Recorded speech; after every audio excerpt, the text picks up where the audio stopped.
And good morning, folks. I've been busy. I've been running around nonstop. You would not believe it. All right? I have to warn people east of the Mississippi and the west. I'm watching for weather anomalies. You have a choice. You can either fry, okay? It's going to be extreme heat and also ultraviolet radiation. So cover up, wear a sunscreen, wear a hat. All right, or you're going to go outside in the heat. Make sure you hydrate and make sure you take enough salts and vital minerals to keep you balanced and not get tipsy and fall over. The big thing I have to warn people is those anomalies, those four anomalies, is a good chance of thunderheads, supercells, tornadoes, tropical storms. Now, I've been following one of them from Houston to end of Florida and up towards southeast Georgia, and then I have another one from Florida all the way up to Virginia. Those two areas are suspect. I can't figure out if it's going to be wind, if it's going to be a massive supercell thunderstorm, or it could be tornadoes and cyclones and hurricanes. Now I'm tracking one hurricane off the coast of Mexico. All right. I do warn people wear long sleeve shirts and sunscreen vests for and get hydrated for um, extra UV rays and wear a hat. Okay. This one is for the windstorms, tornadoes, and hurricanes. More people suffer head injuries. All right. All right. And those people, elderly people with a fall risk, get a snowboarder or a ski helmet. This one have vents. Okay. And you can put a headlight right here. Okay. It has straps. It's cushioned. We don't want you to fall down over debris, rubble, or your neighbor's dog or a piece of Lego. And a good example, you go see Captain Crazy falling off his bike. Not only for the bike, but for the White House. All right? And he still wants a nuclear war. So make sure you have the basics. All right? You should have a flashlight. Everybody. And don't get fancy with it. It should take AAA, double A, something you can carry. You want a headlamp. All right? You want to carry some water and a few hard candies. Okay?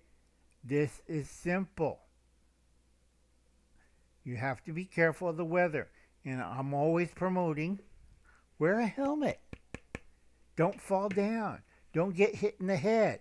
Don't let something like he died because there was a piece of rubble or a tree branch and it went through his brains. You don't want to see that on the evening news. Well, Joe down the street got hit with a lit piece of Lego and he died. Or he tripped over his dog and died. Or he ended up like Captain Crazy, fell off his bike and died. Okay? Think ahead, folks. Use what's up here. So, best time, right? Tell a lot of people right now, prepare for extreme heat and sudden storms and tornadoes and hurricanes, supercells. I ain't kidding about this. A lot of people laugh at me. A couple of years ago, I know, I can't remember his name. Will. He laughed, oh, it's not going to hail that bad. It demolished his car with egg-sized hailstones. So I tell a lot of people, if you have sensitive plants, put out a white opaque, that means sunlight slowly, or shade cloth over your plants. Okay, we're talking about, if you watch Ernie Hatmaker's, she went through the whole row of storms and stuff. I'm looking at Arkansas. It does not look good. It's going to be a repeat of last year. High winds, tornadoes, you name it, hail and everything. So prepare your plants, your garden, for either extreme heat or sudden storms. You don't want to go out there and you see your whole garden destroyed by hailstorm, or where's my garden? It went like Dorothy to the Wizard of Oz, just get sucked up and disappear. Okay? We are fighting a really bad La Nina year. If you've seen the wheat harvest, because the wheat farmers, that's why I grow oats and Milo, because people are like, why you grow Milo and oats, Uncle Al? Because wheat is very sensitive to extreme weather, and normally they're not hardy like oats and Milo. Those things are either processed. Milo is really good for whatchamacallit, not for cow feed. If I clip it early, it's a green feed. If I let it seed, it's great for hay, and also it's great for chicken feed. All right? A lot of people don't know it. I don't grow soybeans. It's a waste of time and money.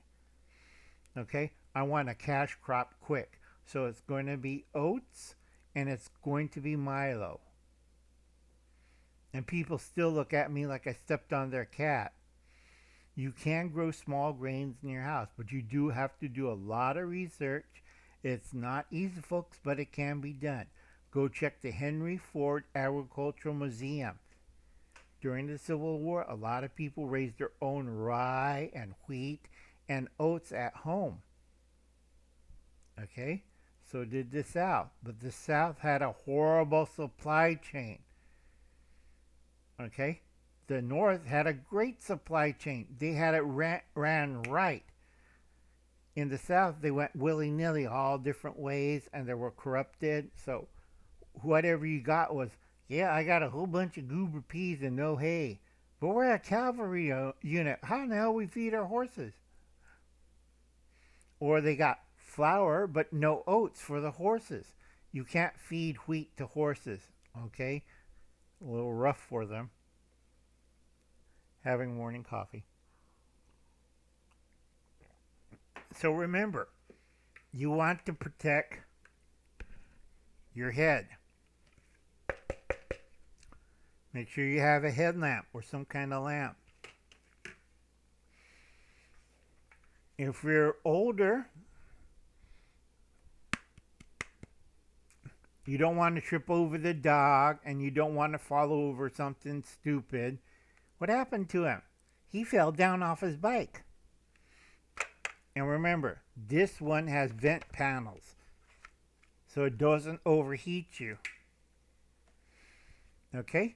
Simple things. You have to use your brains, folks. And I'll catch you later. I'll be seeing you. You have a nice weekend. I'll be seeing you, folks. Bye now.